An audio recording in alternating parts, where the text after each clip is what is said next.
अडचण आहे, कुठली कायदेशीर अडचण आहे अजितराव? सरकार हे का करू शकत नाहीये? ओबीसींचा दबाव आहे की राजकीय इच्छाशक्तीचा अभाव आहे?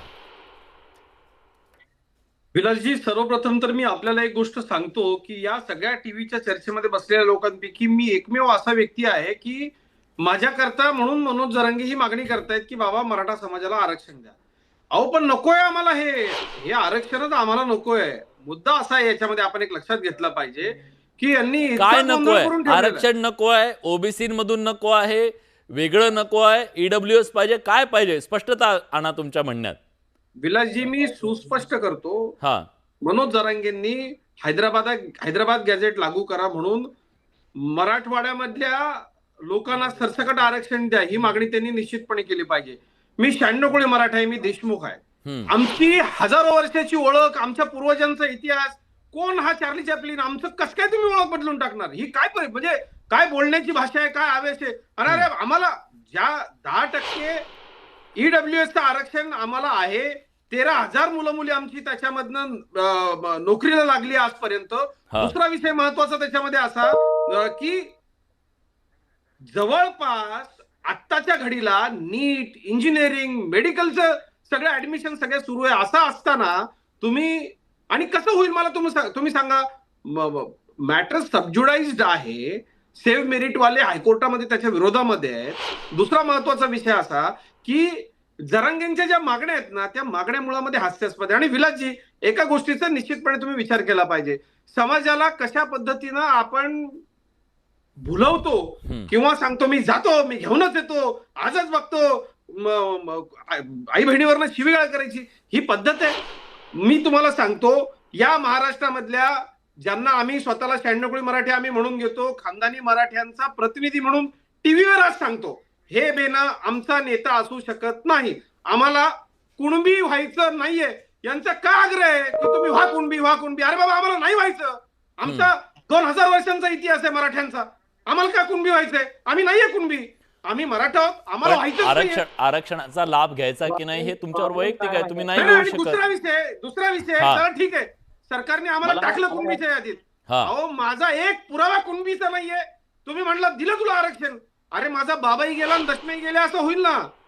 आणि मला एक गोष्ट सांगा, जी बस ऑलरेडी भरलेली आहे, खचकून भरली आहे.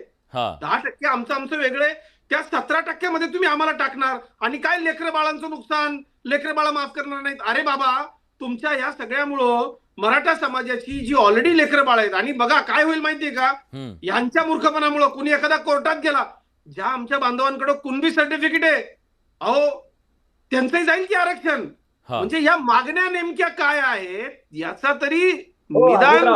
की ज्या प्रकारे त्यांनी धार्मिक तेढ सुद्धा आणण्याचा प्रयत्न केला, म्हणजे ते म्हणतायत की आम्ही घुसूत, कसं घुसूत, तर गणपती बाप्पा घेऊन येऊ. म्हणजे त्यांना धर्माला सुद्धा कुठेतरी अंतर्भूत आहे, मध्ये आणायचे आणि राजकीय डाव हे करण्यासाठी जे आहे अशा प्रकारचं त्यांचं चाललेलं जे कृत्य आहे ते कृत्य थांबलं पाहिजे. FIR झाला पाहिजे की कायदा सुव्यवस्थेचा प्रश्न निर्माण होईल. त्यांचं म्हणणं आहे की आम्ही संयमाने शांततेत हा मोर्चा पुढे नेतोय मुंबईत. जमल तसं घुसा ही कोणती भाषा आहे? म्हणजे तुम्ही मला सांगा, ज्या प्रकारे ते संविधानिक पदावरल्या लोकांच्या बाबतीमध्ये व्यक्त होत आहेत, ते म्हणतायत की अमुक व्यक्ती दंगल घडून आणील, तमुक व्यक्ती दंगल घडून आणील. म्हणजे दंगलीची भाषा शब्दांमध्येच आहे. आणि जेव्हा तुम्ही उच्चारताय तसे शब्द, याच्यातून स्पष्ट होतंय की तुमची नीती योग्य नाही. तुम्ही जे आहेत आतड्यातल्या कातड्याचं कुणाचं तरी घाणेरडं राजकारण. कोणाला पत्र लिहिलंय तुम्ही? मी पोलीस महासंचालकांना पत्र लिहिलंय, पोलीस आयुक्तांना पत्र लिहिले आणि थोड्या वेळात जरंगेच्या विरुद्ध आझाद मैदान पोलीस स्थानकात त्याला येऊ देऊ नका, कारण कायद्यापेक्षा कोणी मोठा नाही, याच्यासाठी तक्रार द्यायला जात आहे. तुम्ही पूर्णपणे विरोध करताय आणि तुम्ही हेही म्हणताय की गुन्हा दाखल करावा. यापूर्वी आम्ही विरोध केलाय, कारण मी त्या तक्रारीमध्ये सहानी विरुद्ध म्हणजे भारत सरकार ह्या केसचा उल्लेख केलाय. तुम्ही ट्रॅफिक जाम करणार, करोडो लोक मुंबईत आणतो म्हणणार, जाम करतो म्हणणार. या देशामध्ये जैनिझम, बुद्धिझम ह्या आणि प्रभू श्री रामांच्या विचाराचा हा देश आहे. इथे तशा प्रकारचं अघटित करण्याचा आणि गणपती बाप्पा सरकार पण प्रयत्न करते त्यांना थांबवण्याचा. सरकार सुद्धा प्रयत्न करते, सरकारने सुद्धा बैठका घेतल्या. तुम्हाला वाटतं हे आंदोलन तिथे थांबेल? मला असं वाटतंय की जरंगे राजकारणासाठी सरकारला ब्लॅकमेल करत आहे, सरकारला ब्लॅकमेल करत आहे, सरकारला ब्लॅकमेल करत आहे. उत्तर भारताचं संविधान आहे, उत्तर जर पोलिसांनी कोणत्याही राजकारण्यांना न विचारता त्या जरंगेला जर FIR करून अटक नाही केली, कारवाई नाही केली, तर मान्य मुंबई उच्च न्यायालयात आम्ही धाव घेऊ. पुन्हा एकदा तुम्ही तसं करणार? आधी सुद्धा तुम्ही केलं तसं पुन्हा एकदा करणार? कायदा संमत ज्या ज्या गोष्टी आहेत ते करणार. तुम्ही GDP आज महाराष्ट्राचा कुठे गेलाय?